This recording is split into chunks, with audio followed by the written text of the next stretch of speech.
তৃণমূল প্রাক্তন কাউন্সিলর বাড়ি ফিরতেই ঘিরে বিক্ষোভ, বাড়ি ভাঙচুর, পুলিশের লাঠিচার্জ, কাঁদানে গ্যাস।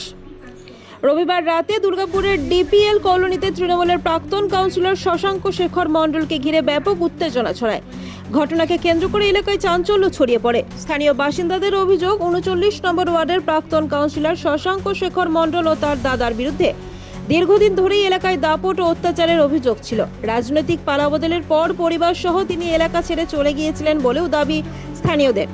অভিযোগ, বিজেপি বিধায়ক লক্ষণ চন্দ্র ঘড়ুইয়ের আশ্বাসে সম্প্রতি ফের এলাকায় ফিরে আসতেই ক্ষোভে ফেটে পড়েন বাসিন্দাদের একাংশ। পুলিশের উপস্থিতিতেই তাকে ঘিরে বিক্ষোভ শুরু হয় এবং এলাকা ছেড়ে চলে যাওয়ার দাবি ওঠে। একই সঙ্গে তার বাড়িতে ভাঙচুর ও আসবাবপত্র নষ্ট করার অভিযোগও সামনে এসেছে। পরিস্থিতি ক্রমশ উত্তপ্ত হয়ে উঠলে ঘটনাস্থলে পৌঁছয় বিশাল পুলিশ বাহিনী। উত্তেজিত জনতাকে ছত্রভঙ্গ করতে পুলিশের লাঠিচার্জ এবং কাঁদানে গ্যাস ব্যবহার করা হয়েছে বলেও অভিযোগ উঠেছে। পরে পুলিশ প্রাক্তন কাউন্সিলর শশাঙ্ক শেখর মণ্ডলকে গ্রেপ্তার করে নিয়ে যায়। ঘটনাকে কেন্দ্র করে ডিপিএল কলোনিতে এখনো চাপা উত্তেজনা রয়েছে। ঘটনার তদন্ত শুরু করেছে পুলিশ।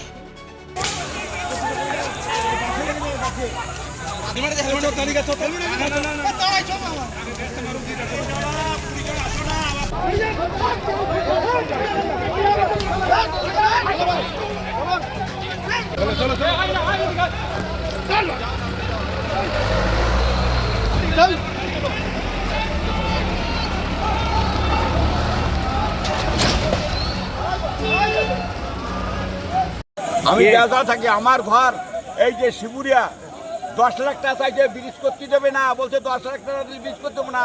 আমার ঘর ভাঙিয়ে দিতেছে, বলছে ঠ্যাক থাকবে, নারায়ণের ঘর ভাঙিয়ে দেবো। আমার ঘর ভাঙতেই চাইছিল। আমি লক্ষণগড়ের দলিয়া সবাইরই বলিয়া হাত পাও ধরি আমার ঘরটা বাঁচাইছি, ঠ্যাক ভাঙাইয়া। ও আমার 3-4 বার আমার সাথে করছে। এই ডিপিএল কলোনিতে কিভাবে আছে? ডিপিএল কলোনি আছে, ডিপিএল এর এই কাউন্সিলর ডিপিএল এর কাজ বাজ রাস্তা মাস্তা করি এখানে আছে। মানে এই ডিপিএল এ যত আশিসনগরে কোনো রাস্তাঘাট কিছু করে নাই। আর আশিসনগরে যত বাচ্চা বাচ্চা মেয়ে, ডাঙর ডাঙর সুন্দর বউগুলো রে খালি রেপ করতে এরা 3 ভাই করে এসছে। একের পর এক থ্রেড কালচার থেকে আরম্ভ করে, মানে তৃণমূলের যেগুলো জলভাত ছিল, থ্রেড কালচার, তোলাবাজি, গুন্ডামি, এগুলো হচ্ছে তৃণমূলের জলভাত। ঠিক আছে, তৃণমূলের জন্মঘর হচ্ছে এটা। সেই লোক কি করে এখানে থাকার পারমিশন পায়? কলোনি এই কোয়ার্টারগুলো ডিপিএল এর, তাহলে ডিপিএল কর্তৃপক্ষকে না বলে তোমরা ডাইরেক্ট আইন হাতে তুলে দিচ্ছ কেন? আইন তো আমরা হাতে তুলিনি। আইন হাতে তুললে পরে তো আমরা ওখানে যেতাম, পুলিশকে এতটা সম্মান দিয়ে এখানে দাঁড় করে রাখতাম না। আমরা তো বলছি আইনি ব্যবস্থা হোক, পুলিশ তাকে বার করে নিয়ে যাক। আমরা সবাই থানা পর্যন্ত যেতে রাজি আছি। ছিলাম আজকে বিগত যে কদিন গেছে এরা আসেনি ভয়ে। কাউন্সিলর যা পাড়ায় অন্যায় করেছে, কোনো কিন্তু থানায় কোনো কিছু যায়নি। পুরো পাড়ার মহিলা, ছেলে, বয়স্ক লোক, বাচ্চা কাচ্চা সবাই কিন্তু এখানে এসেছিলো। এদের পাড়ায় থাকতে দেওয়া যাবে না, এরা হচ্ছে অ্যান্টিভাইরাস জিনিস। এদের পায়ে তখন বললো, বড়বাবু কী বললো আপনারা শুনেছিলেন যে বড়বাবু কী বললো, কিন্তু পাড়ার পুরো পাড়া আমাদের পুরো 39 নম্বর ওয়ার্ডের লোক সবাই এসেছিল। এদের কিন্তু থাকতে দেওয়া যাবে না, এদের থাকতে দেওয়া যাবে না। এদের পাড়া অ্যান্টিভাইরাস এরা হচ্ছে জিনিস। তারপরে কি হলো? তারপরে হচ্ছে পুলিশ এসেছিল। পুলিশ কি বললো হয়তো আপনারা মিডিয়া মাধ্যমে সবাই দেখেছেন, পুলিশে কি বললো না বললো। পুলিশ কি লাঠিচার্জ করেছে? হ্যাঁ, পুলিশ লাঠিচার্জ করেছে, 2টো মহিলার হাত ভেঙে গেছে। আচ্ছা, তারপরে ওর হাতে লেগেছে, আমাকেও মেরেছে। কি চাইছেন আপনারা? আমরা চাইছি যে এরা হচ্ছে এই আমাদের 39 নম্বরে যেন না ঢোকে, ওয়ার্ডে না ঢোকে। এরা হচ্ছে শশাঙ্ক শেখর, শিবপ্রসাদ হচ্ছে শিব মণ্ডল, এরা যেন আমাদের ওয়ার্ডে না থাকে, না ঢোকে, কোনো অসুবিধা নাই। আমরা শান্ত আমাদের ওয়ার্ড। কি নাম?